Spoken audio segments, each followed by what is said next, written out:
Hi, I'm Johnny from UltimatePaperMache.com, and today I want to show you how you can use a real fast, very fast clay sculpture as a model for a photograph that you can use for a pattern that goes on the inside of a paper mache sculpture. If you've watched this channel for very long, you know that I like to work with patterns inside of the sculpture. Now, these are patterns that I have for sale, and they actually create all the shapes for you, and you just put paper mache and paint on top of them. But if I'm just making something from scratch, I only want one, and I want to make an animal because I'm kind of obsessed with them. That's what I've been drawing and sculpting probably since I'm about 5 years old. So that's what I do. But I like to start out with something before I get started in actually sculpting a sculpture. When you're doing paper mache, you need something on the inside of it, of course. If you're going to make a sculpture, you want to make either crumpled paper or crumpled foils, and that's the actual sculpture you're creating. Then you'll cover it with paper mache to make it into a permanent sculpture. So there has to be something on the inside.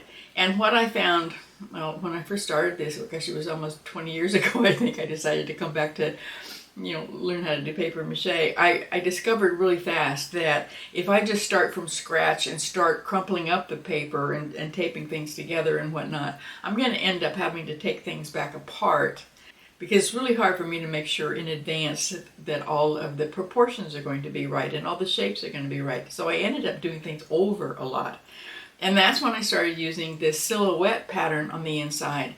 When I started talking about it on YouTube, a lot of people were really interested in doing that, so I wrote my book, Make Animal Sculptures with Paper Mache Clay. And basically what that does, I'm going to bring Piggy out here because he's the mascot for my website. Piggy was made with this pattern. I started by finding a photograph of a pig.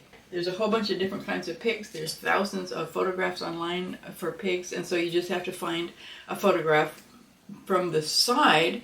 Go ahead and draw around it so that you have the outline of the head and the body and then the two legs that are showing you. You have to make sure that it's really from the side, not from the top or over here. You have to really get it at the right angle. So you have to do a little bit of searching around. But if it's a real animal, it's easy to make a pattern like that. I used a photograph of a rabbit's head to make the folk art bunny project. That pattern doesn't happen to have any legs on it, but it works exactly the same way as all the other ones do. You just put it on cardboard, cut it out, then you fill in the rounded shapes with some crumpled foil or crumpled paper, cover it up with masking tape, and then you can cover the sculpture that you just made with paper mache, air dry clay, paper mache clay. You could use epoxy sculpt. You can use anything you want to for the final layer. In this particular case, I used Das air dry clay just because I'd never used it before, and I thought it'd be kind of fun to play with it. Now, if you'd like to see that pattern and make a little folk art bunny, I will put a link to the pattern. It's free, and the tutorial down below. But sometimes you want to make something and there just isn't any photograph that you can find. In this case, I wanted a rabbit that would be really easy to carry up and down the stairs and around the house, because it's going to be part of a Halloween project, and I'm probably not going to want to leave it outside all the time. And when I'm carrying sculptures that have things sticking out, I have a tendency to knock them up against the side of the door or something. I don't know exactly what I'm going to do with his ears yet, but I needed the rest of the body to be as compact as possible. Nice big fat legs, everything kind of together in a block. So you're not going to be able to find a rabbit photograph that looks like that. This is not a real rabbit. It looks rabbit-like, so I think anybody who walks by on the street is going to be able to say, oh yeah, that's a rabbit, but it doesn't look like a real rabbit. But I decided I wanted to use the same process for making my pattern, use a photograph and make my pattern by tracing around it. But in order to get that photograph, I would make a clay sculpture. And that gave me an excuse to get my bag of clay out of the closet and play around too. The back of it isn't finished at all. All I wanted was the front. I wanted the shapes. I wanted to make sure that it had the right outline, because that's what I'm going to be putting in my pattern. And this is actually the second one. The first one I made looked like this, and I did actually make a pattern of that. And then I decided I didn't like it, so I just changed the clay. And that is so much easier. If I had started out and made my first one out of paper mache, I would have probably spent at least a day working on it, and then I would have had to start over entirely from scratch. This way I didn't have to. It's really easy to move clay around, really easy. So this is a really good way to get started. Now, of course, you can do the same thing if you're taking photographs of your dog or something and you want to make a pattern of it, but most animals kind of move around a little bit, so this is going to be a lot easier because he's not going to move. I have to take him directly from the side. If you move, then the shapes of something that you're looking at appear to be changing, even though they're not really. So we want this guy to be the exact silhouette. So now I'm going to take that photograph and put it through my computer, just because I like using a drawing program called Paint Tool Sci. It's just really simple, and it makes it really easy for me to just draw around the edges of the rabbit. You don't have to use a computer program, obviously. If you can print out your photograph, just put a piece of tracing paper over it and trace around the body, and then use another piece of paper to trace around the legs. That works just fine. Now, I'm not going to be doing the ears in the paint program because they're all curled up. And you might notice that it's actually cardboard right now. That's because I already made the pattern for the ear using the first rabbit, and I'm going to show you how I did that. But let's do the actual body and legs first. I put the photograph into my Paint Tool Sci program, and I'm going to be creating several layers so that I can have individual JPEGs that I can print. Because the legs were overlapped, I had to use 3 different layers in Paint Tool Sci instead of just 2, and I drew around the body, of course, and the tail.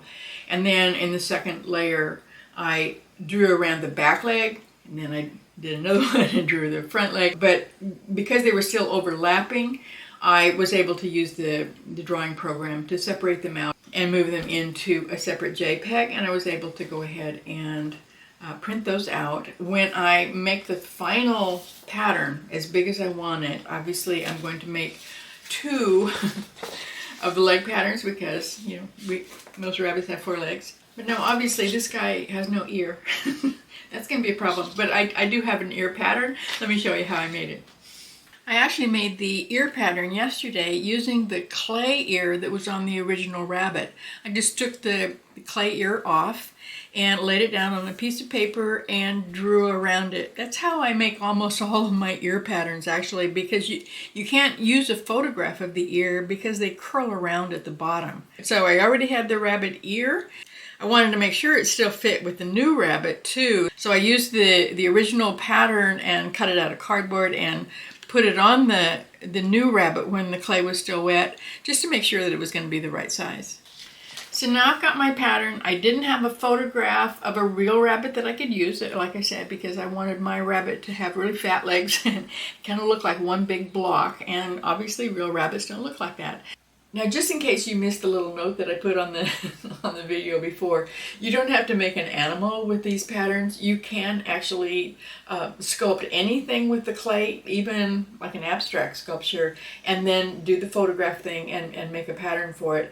Sometimes it's not going to work, depending on how complicated the shape an abstract design was, but for a lot of them this would actually work really well, and it would give you a really good idea of how your sculpture is going to end up looking before you start working with materials that are really hard to take apart and put back together again. Now my pattern, like I said, I want to make a really big rabbit, so I'm going to have to blow it up, and I don't have a projector or anything. I know a lot of people like doing that. I don't happen to have one, so I'm going to use the grid system that I used in my book, Make Animal Sculptures with Paper Mache Clay. And you saw the pig pattern before, and you can see that there's grid lines drawn on it. Then that's what I'm going to do with this guy, and just blow it up. And there is a really good video out on YouTube that shows you exactly how to do it, and he shows that you can make something huge if you want to, just starting out with a small one. It's really easy to do. So I'm going to put a link to his video down below because it is really good. Now, for some reason I don't often mention it, but my book does have a complete course on how to make animal sculptures using this pattern idea. You still have to do all the actual round sculpting once you get the pattern made, but it gives you a really good start. And it's a great way to know in advance that you're actually going to like the sculpture when it's done. It really helps a lot. If you're not familiar with using patterns on the inside of a paper mache sculpture, I do have a 3-part video series showing you how to make this really cool Egyptian Blue Hippo. The videos are kind of old, and I think the sound quality is just embarrassingly bad, but it does show you how to make the pattern, how to put all of the rounded shapes over it, and then how to cover it. I think I used paper mache clay. Maybe it was the air dry clay, I can't remember. But that is a really good video series to watch if you've never used a pattern on the inside of a paper mache sculpture before. A lot of people have actually made that little blue hippo, and they all turn out really cool.